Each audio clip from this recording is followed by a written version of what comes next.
할렐루야. 이번 주 금요 속회 말씀을 함께 나누겠습니다. 찬송가 269장인데요. 그 참혹한 십자가의 1절만 부르겠습니다. 269장.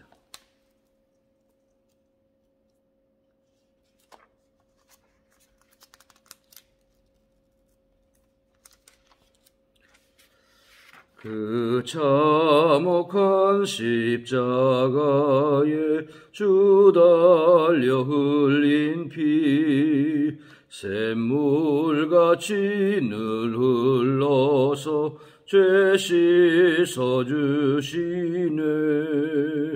값없어도 다 나와서 내 죄를 고하면 흰눈보다 더 희도록 잠성결 얻으리. 나 믿노라 나 믿노라 보혈의 공로를 흠없어도 피 흘리사 날 구원하셨네. 하나님 말씀은 요한복음 18장 1절로 27절까지 말씀입니다. 요한복음 18장.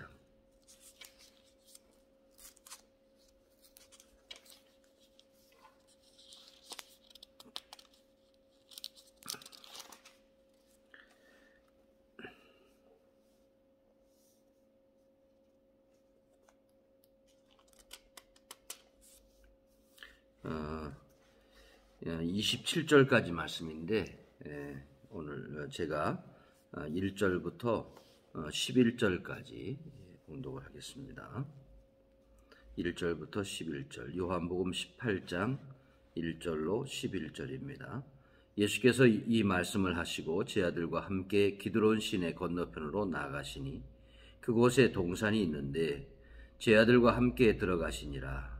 그곳은 가끔 예수께서 제 아들과 모이시는 곳이므로 예수를 파는 유다도 그곳을 알더라.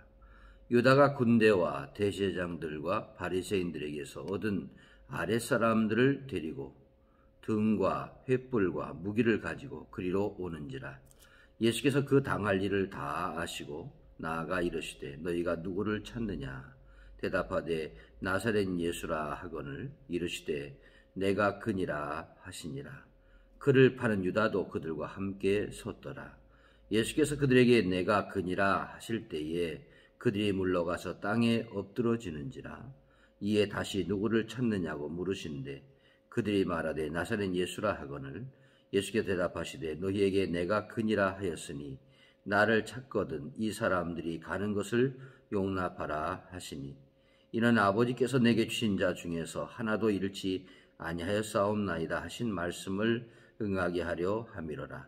이에 시몬 베드로가 칼을 가졌는데 그것을 빼어 대제사장의 종을 쳐서 오른편 귀를 베어버리니 그 종의 이름은 말고라.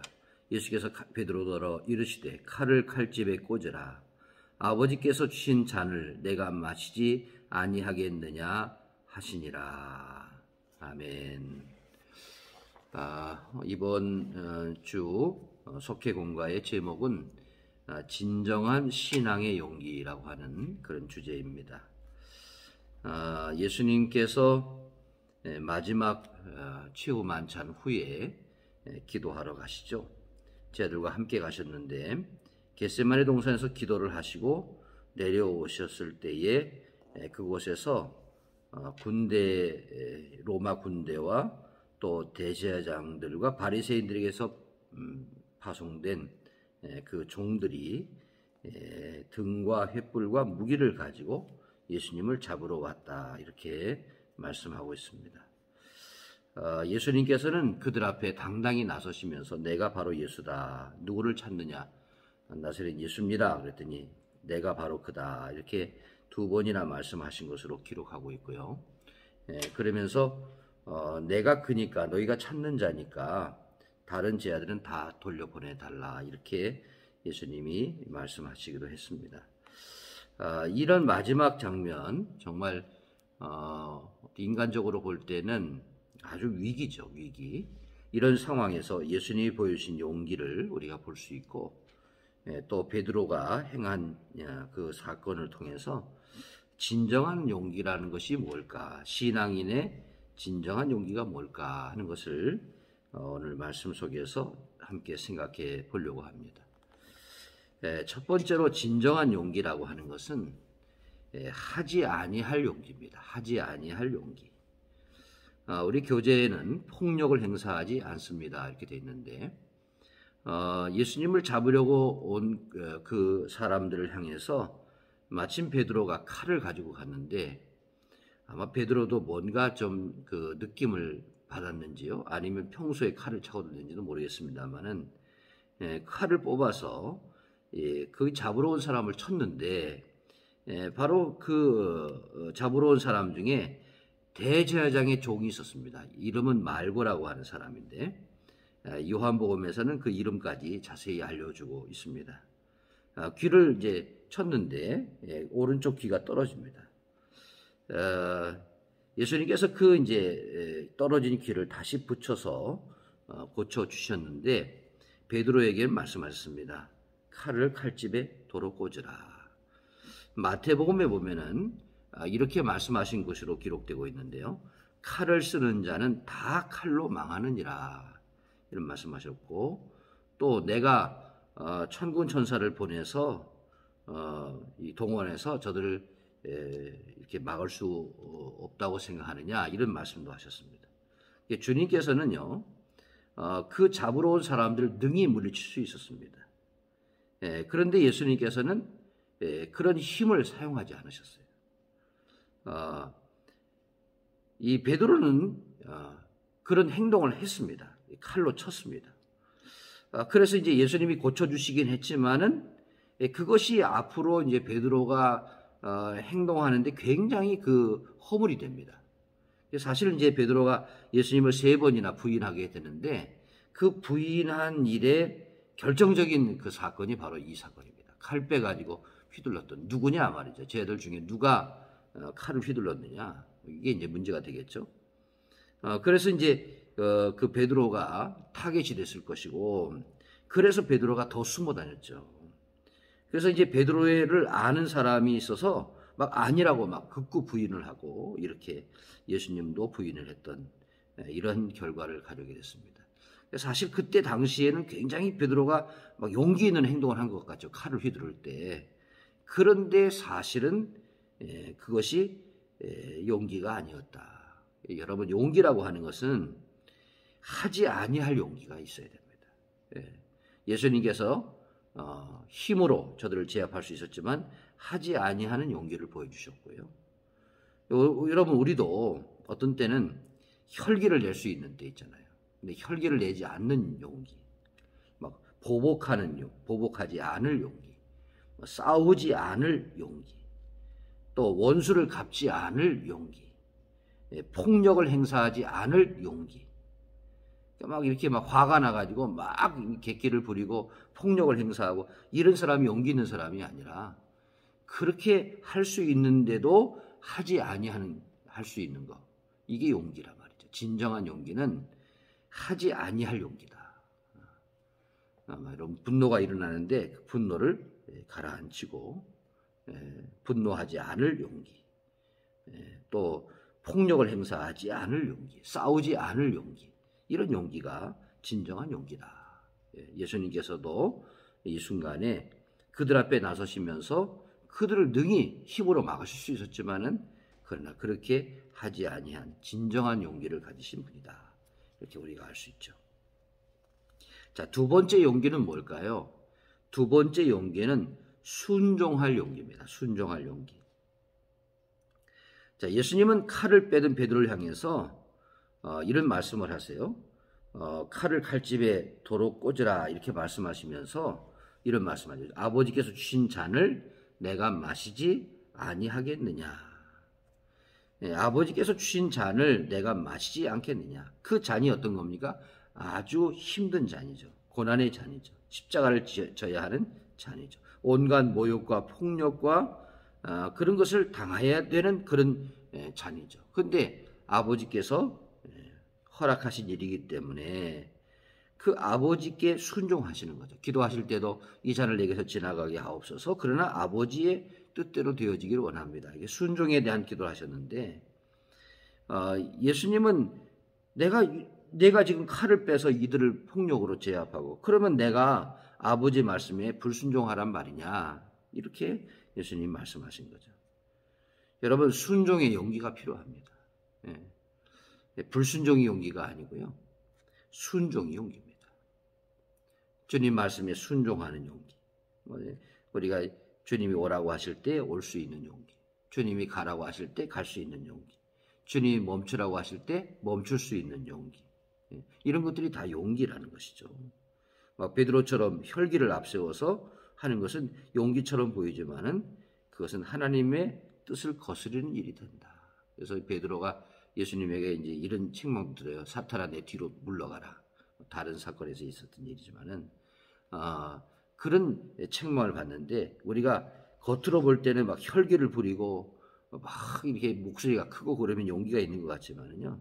그게 아니라 진정한 용기는 하나님께 순종하는 것이 진정한 용기다. 이거 두 번째입니다.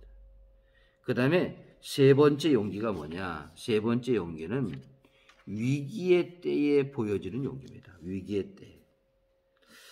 자, 예수님께서 잡히신 다음에 베드로는요.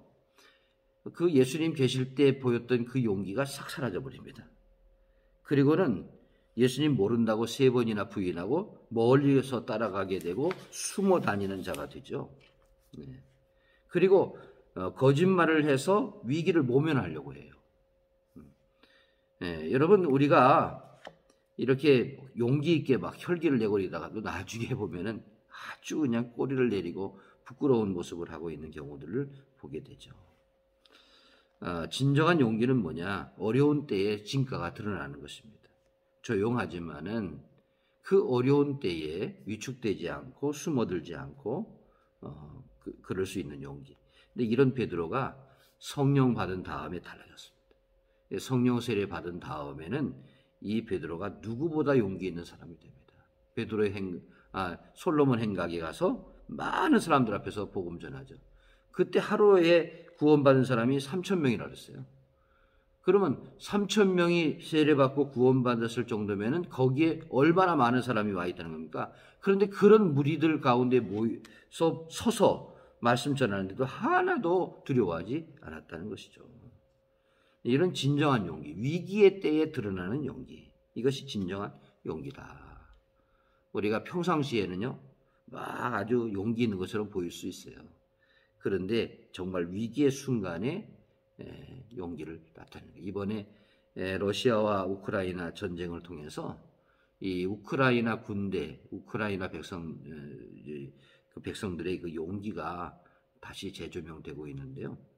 정말 죽음의 그런 위기에서도 그들이 목숨을 아까워하지 않고 나라를 지키겠다고 헌신하는데 지금 이제 오늘도 어떤 소식을 들어보니까 군대로 자원하는 사람이 너무 많아가지고 이 우크라이나 같은 경우는요 다 차단했대요. 더 이상 지원하지 말라고. 그럴 정도로 막 그래서 한 50만 군대가 모아졌다는 거예요. 자원해가지고. 그런데 러시아는요 뭐 더 이상 이제 모집할 수도 없고 도망 다니고 안 하는 거예요. 이게 전쟁이 뭐 이 싸움이 되지 않는 거죠. 이게 벌써 자세가 벌써 다르잖아요. 근데 아주 죽기를 각오하고 그런 용맹함을 보였던 자들, 위기의 때에 그 용맹함이 나타나는 거예요. 그래서 오늘 말씀 속에서 우리 성도들의 용기는 뭐냐? 용기는 하지 않을 용기. 첫 번째. 두 번째는 순종할 용기. 그 다음에 세 번째는 우리 위기의 때에 진가가 드러나는 용기.